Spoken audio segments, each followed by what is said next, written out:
The British charity worker languishing in an Iranian jail could be handed diplomatic immunity in an attempt to get her freed quickly, Downing Street said today.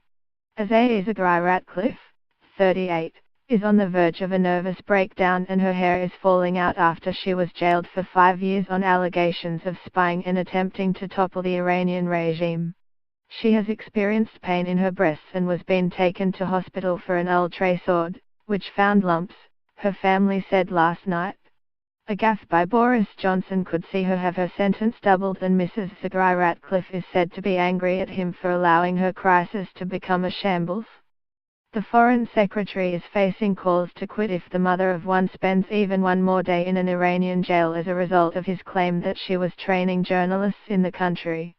Today Downing Street admitted it is considering handing her diplomatic protection, usually a ticket out of jail and a hostile country, and Boris Johnson apparently discussed the prospect with her husband Richard last night.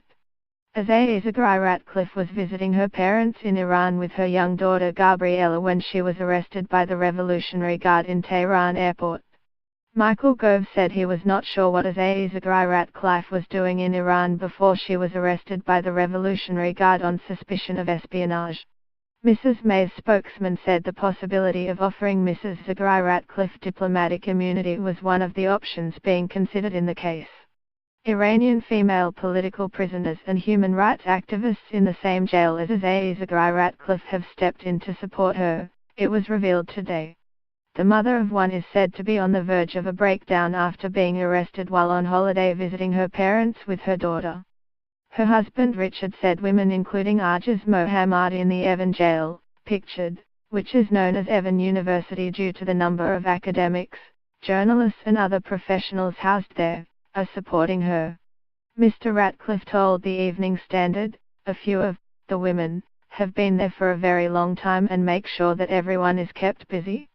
The easiest thing to do is to lie on your mattress feeling sorry for yourself."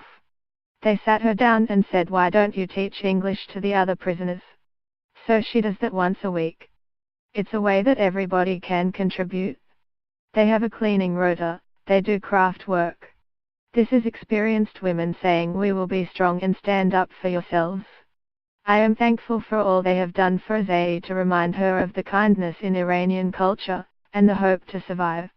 Asked whether the government would grant Mr. Ratcliffe the possibility of visiting his wife in jail with Mr. Johnson, Theresa May's official spokesman said, "I think what we need to look at is what will work best and what can be most beneficial in this case. We will look at his comments very closely, and we will do whatever is the best course of action to secure her release."